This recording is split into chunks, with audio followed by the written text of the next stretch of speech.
आज मैं जल्दी ही नहीं, कुछ ज्यादा ही जल्दी उठ गई थी। अकेले थी, रिया को उठाया, वो नहीं उठे, तो फिर मैं आ गई बाहर बैडमिंटन लेके। मुझे लगा यश उठेगा, वो भी नहीं उठा, तो फिर मैंने बैडमिंटन रख दिया और फिर मैं वॉक करने लगी। मतलब मुझे लगा नहीं था कि आज मैं इतना जल्दी उठ जाऊंगी। शायद क्या पता किसी का अच्छे इंसान का मुंह देख कर सोई रहो, तो उठ गई। लेकिन तो उठी, फिर मैंने वॉक किया और तब तक रिया दीदी भी आ जाती है। फिर उसके बाद हम दोनों ने मिलकर वॉक किया और मेरे फेस पर पसीना देख रहे हो। मतलब अगर मैं रोज इतनी मेहनत करूँ तो मेरे डोले शोले नहीं दिखेंगे जल्दी। तब तक दिन भी हो गई थी। फिर मैंने घर आई, घर आने के बाद नहाया, फिर नाश्ता किया। फिर उसके बाद हम कॉलेज डायरेक्ट डायरेक्ट कॉलेज चली गई। फिर कॉलेज जाने के बाद यहाँ पे देख रहे हो फोन चार्ज पे लगा है, बिकॉज मेरा फोन चार्ज नहीं था। सुबह से उठी थी ना, तो फिर चलाना तो बनता है, तो इसके लिए फोन चार्ज नहीं था।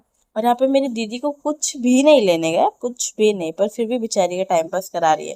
वो तो सोच रही है कि हाँ ये लोग लेंगे ना, पर हम इतने बेशरम है कि हमने कुछ नहीं लिया। देन फिर भैया आ गया हमें लेने के लिए, और ऐसे नहीं आए, हम फोन किए थे तब आए। और आने के बाद मैं डायरेक्ट सो गई, क्योंकि सुबह कितना जल्दी उठी थी आप लोगों को तो पता ही है। तो फिर मैं सो गई। सो के उठने के बाद ना मेरा मुंह मतलब खुल ही नहीं रहा था लिटरली सुबह से। तो फिर इसके लिए मुझे बहुत भूख लगी थी दोपहर में। तो मैं बोली सो जाती हूँ, नहीं तो तुमसे तो भूख बर्दाश्त होता नहीं है। तो मैं सो गई, तुम तड़ाकेदार भूख लगी थी। और यहाँ पे फिर यशो मुझे 2 रुपए लेकर लिटरली मुझे शॉप पर भेजा था, 2 रुपए लेकर। मतलब सोच रहे हो इतने बड़े इंसान को 2 रुपए लेके भेजा था शैम्पू लाने के लिए, वो भी एक। यहाँ पे छुप छुप कर ये लोग खा रहे हैं। और मैंने देखा ना, देखो देखो कैसे आक्रमण किया मेरे ऊपर। मतलब मैं लिटरली गाइस क्या ही बोलूँ, एक तो खा रहे हो छुप कर बस ऐसे। फिर शाम में मैं जैसे ही ऐसे बाल घुमाई, तब तक मुझे याद आ गया कि शिवानी हमको बुक कंप्लीट करने का है आधी रात में।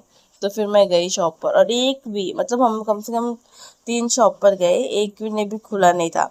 और एक जहाँ पे खाऊ वगैरह मिलता है ना, आई मीन कुरकुरे विरकुरे चिप्स, मतलब इतना सा दिमाग नहीं था, शर्म आ रही थी कि जाऊँ कि नहीं, क्या पता अंकल के पास होगा या नहीं होगा। और गई और मैंने खुद ढूंढा उनकी शॉप में बुक, सोचो उनको तो पता ही नहीं था।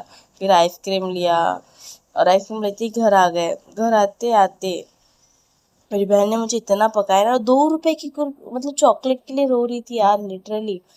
फिर मैंने पढ़ाई किया, मेरा फाइनली सब हो गया। रात के 1:40 को, हाँ 1:40 को सब कंप्लीट हो गया था लिखकर। ज़्यादा था भी नहीं, पर मराठी था ना, हमें हिंदी मराठी मुझसे नहीं लिखा जाता, पता नहीं क्यों। और इतनी बेकार राइटिंग है ना मेरी लिटरली, मेरे को तो शर्म आ रहा था कि मैं बुक कैसे दिखाऊँ। इसके लिए मैंने वीडियो ही फास्ट कर दिया। सो आज के लिए इतना ही, अब हम मिलेंगे कल की वीडियो में, तब तक के लिए बाय बाय।